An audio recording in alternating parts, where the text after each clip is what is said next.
1873 година. Майка България застава на колене пред най-скъпия си син, задавена от сълзи и от гордост. И днес майка България отново застава на колене и отдава почет на най-чистата и свята личност, символизираща безграничната обич към род и родина, пред иконата на освободителната борба Васил Левски, най-живият между живите. За този, който с живота и идеите си превърна раята в народ, воюващ за свобода и самостоятелно политическо бъдеще, воюващ за място под слънцето, което се е наричало и отново се нарича България.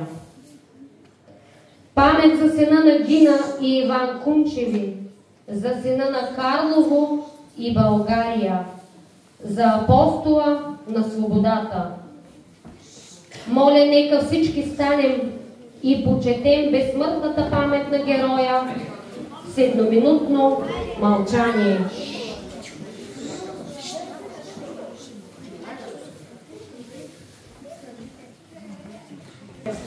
Свещеник от една малка църква край Пловдив, който е бил приятел и съученик на Левски, написва на краищата на своя молитвеник няколко кратки думи. Те гласят: обесиха Василя. И в това възклицание е цялото стенание на българския народ. И това стенание отеква 152 години.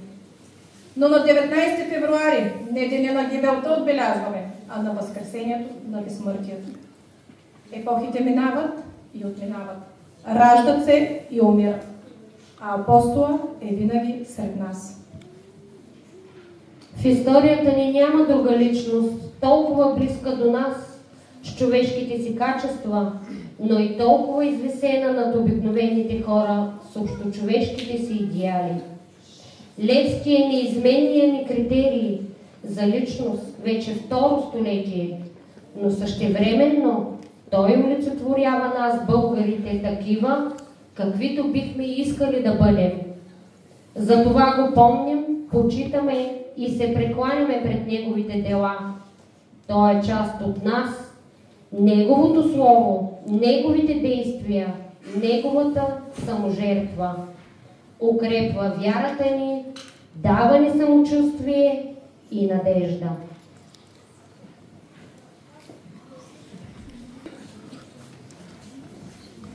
На 14 години остава сирак и майка му дава послушник в манастира, при войчо му Василий, където приема монашеството под името Дякон Игнатий. След 4 години дякон Игнатий открадва коня на войчо си. Избягва с него в Белград и постъпва в първата българска легия на Раковски. След разтурването на легията се връща в Карлово и пак облича расото. Но само след година на връх Великден се отрязва косите и захвърля расото. 3 години учителства из България и Добруджа. През 1867 година минава Дунава с четата на Панайот Хитов като знаменосец. Постъпва във втората българска легия в Белград, но се разболява смъртно. Левски оживява, но раната остава незатворена и кървяща до края на живота му. През 1869 година с 30 жълтици в джоба преминава сам в България. В продължение на 4 години обикаля с кървяща рана поробеното си отечество. И откъдето мине във всеки град, във всяко село, основава тайни революционни комитети. Тя клас участници по национална програма Заедно в изкуствата и спорта ще изпълнят песента Левски апостоле. Заповядайте, мили деца.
Следва песента "Знамето ни е трицветно" в изпълнение на ученици от 2 А и 2 Б клас.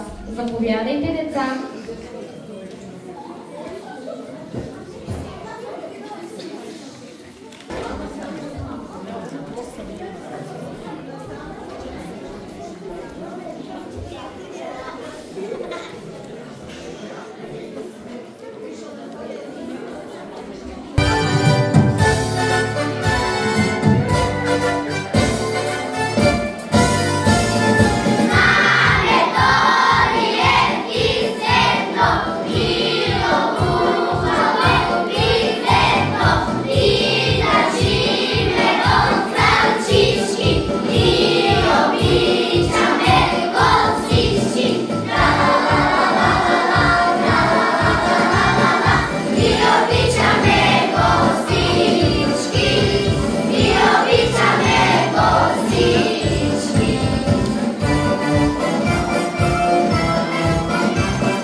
Апостолът продължава да ни шепне. Той ни завещава простички на неща. Неговото пътуване не е свършено. Ако се гледате в нашите дни и нощи, ние ще открием следите от стъпките на навсякъде. Те бродят по земята българска и ще продължават да бродят във век и веков, за да дават на бъдещите поколения упования, за да им показват какво е тяхното призвание. Какъв е техният живот. Песента "Обичам те, Българио" ще прозвучи пред нас в изпълнение на учениците от 4 Б клас. Заповядайте да бъдете.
превърнал се в икона за всички нас, заслужил единствено най-скъпото от един народ, неговата безрезервна любов.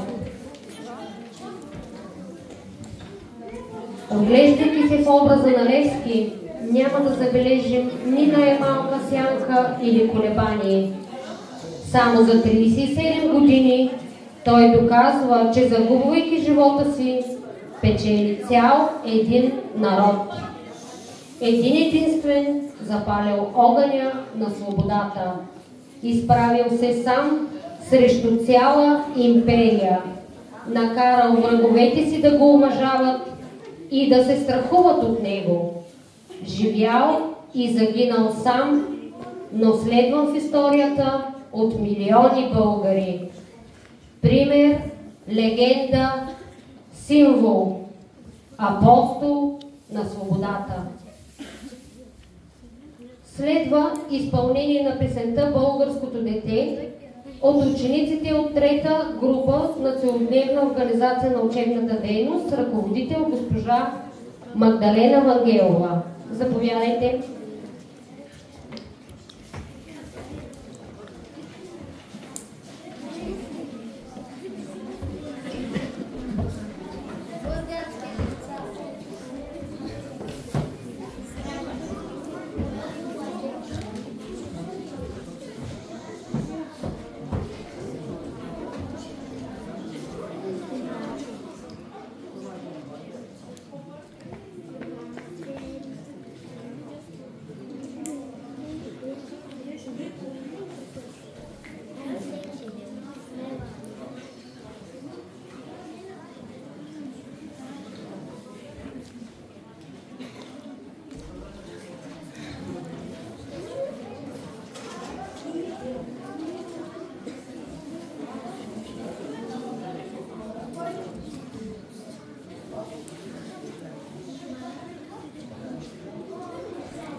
А сега учениците от 4-я клас, участници по национална програма заедно с изкуството и спорта, ще изпълнят песента "Кажи ми, Гора".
Следва изпълнение на учениците от прогимназиален етап по национална програма заедно в изкуствата и спорта. Танца Марийко. Заповядайте. Mariko.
Никола ще ни представя драматизацията Тайната вечеря.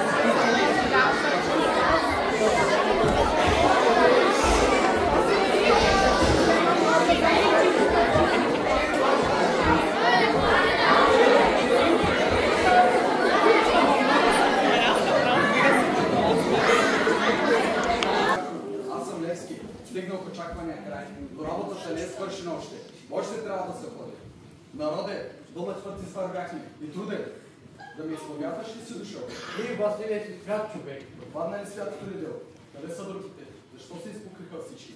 Емена, Василе, аз се явих. Всички ви искам тук, като ме мачиха в пустите пътища. И ви виках, никой не се яви. Простено да ви. До сега ви искам тук, преди да ме обнеся. Всички ви искам тук. Всички!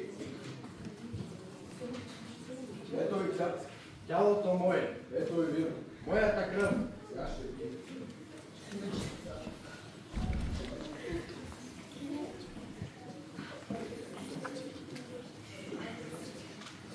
Светът Христос, дет се вика, вече имаме да видим сега кой е Юда. Хапни си, Василе, че месец не си хапвал. Хапни, че утре друг път те чака. Него председателя. Любен се отказва от тая авантура. От коя? От цялата тази. И да не щеш ли всички да се юрнат в гасилката. Как ти се убил?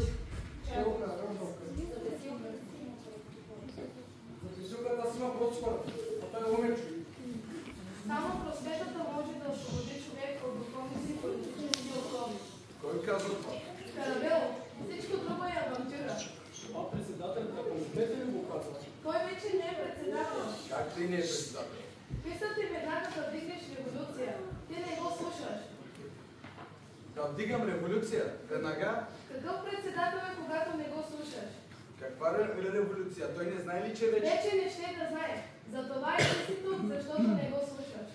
Вежте мине, дяконе, плащте мина. Този народ няма да намери покой. Те ще търсят кой ти е предателя. Кой ми е предателя, то вече не е важно. Страшното е, че този народ продължава да ражда предатели. Всички сте целвали камата. Клели сте се. Забравихте ли си клетите? Намерил кое... Намерил кое...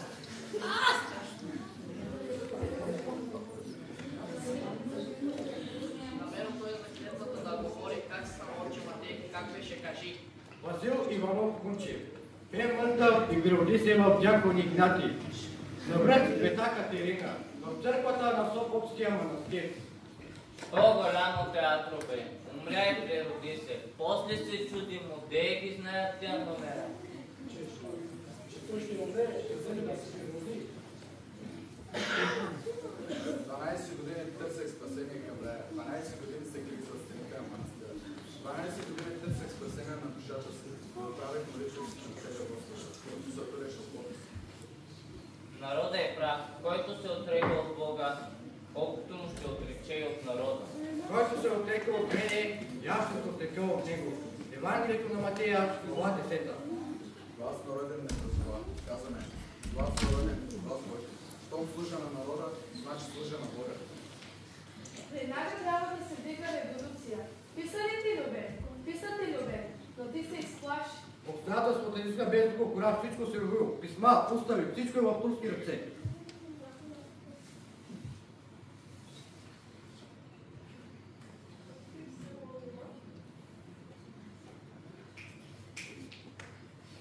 Как ти се убил? Сега Каравел да окаже. Любе нищо не знае. Аз занесох архива да го отвориш. Брат ме беше полицията да не го намери у дома. Дадох го на доверено лице. Какво направи твоето доверено лице? 2000 гроша, цялата организация. Дмитре, ти заслужаваш и смърт поради много неща, да те прощавах заради простотията ти. Но това вече лъжиш народа, вече нищо няма да ти вярва. Аз може да съм прост, но познавам народа добре. И той е прост, като мен. Сега ме слушай хубаво и запомни, за да тръгне този народ, трябва да го измислиш. Ама така сладко, че ти сам да се вярваш на лъжите. Веднъж излъжеш ли, после нищо няма да ти вярва.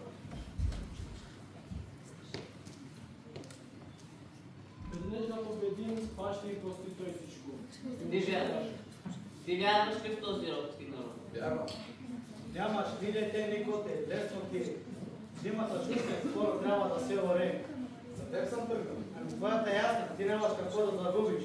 Ако загубя сам себе си. Ако спечеля, спечели цяло. Аз какво печеля? Отмами ме ти, какво ми беше, поряк си. Таска ме целувай си. Целувам съм я, ама земята кой ще оре? Земята ти ли е по-скъпа? Не, земята ми ще рани дякони, а свободата не. Каквото съм извършил съм. Боже, просто от тебе не моля. Дано да ми прости народа.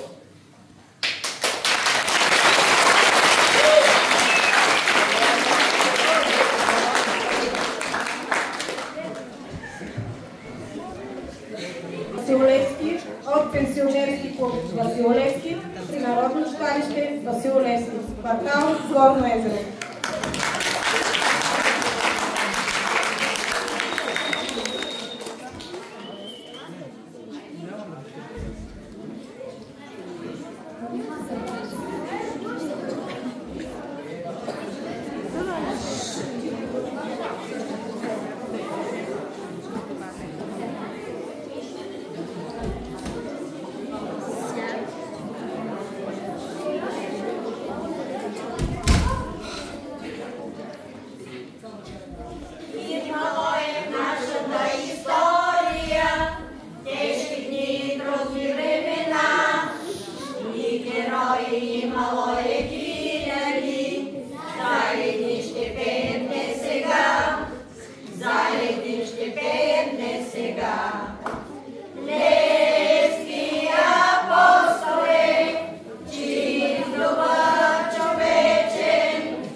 Непоколебима личност, която все още не е намерила своя подобник.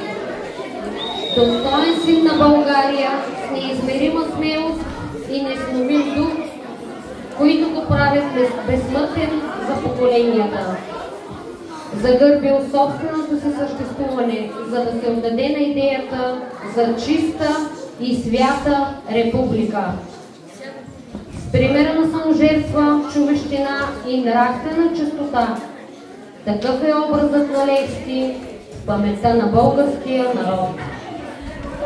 Така от онзи 19 февруари Левски завинаги остава в нашите сърца и души, за да го откриваме, когато имаме нужда от него, всеки за себе си и всички заедно. Заветите на Левски са живи и днес. Свобода, равенство, братство. Около тези думи на апостола се гради и днешна модерна Европа. И нека помним думите и посланията, които той ни е завещал. Дела трябват, а не думи. В днешния век е век на свобода. Ако спечеля, печеля за цял народ. Ако загубя, губя само себе си. Времето е в нас и ние сме във времето. Ще има едно знаме, на което ще пише Свята и чиста република. Всичко се състои в нашите задружни сили. Навярно за това е те реален, в мечтите ни безсмъртно устремен, а неговия подвиг легендарен е съвестта на всеки идващ ден. Ще минат още много години, десетилетия, векове, но едва ли българската земя ще роди по-завършен образ на човек и борец от Васил Левски, апостолът на нашата свобода.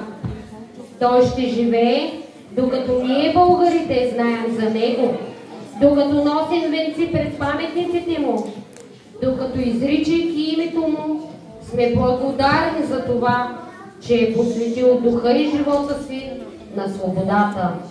Нашата свобода.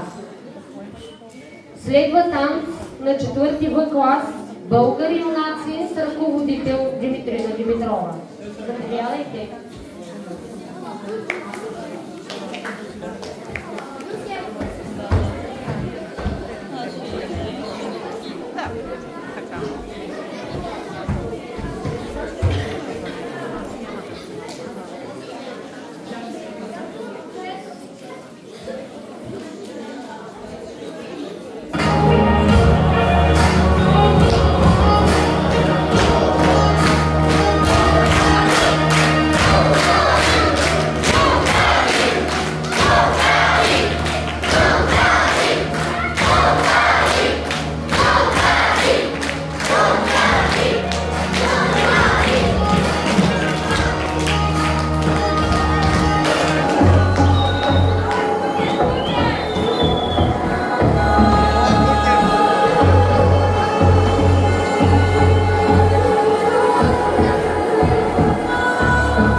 Следва изпълнение на танца Алиби на момичетата от прогимназиален етап, участници в национална програма, заедно с изкуството и спорта с ръководител госпожа Валина Михайлова.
Васил Левски беше издигната номинация „Ученик на годината“.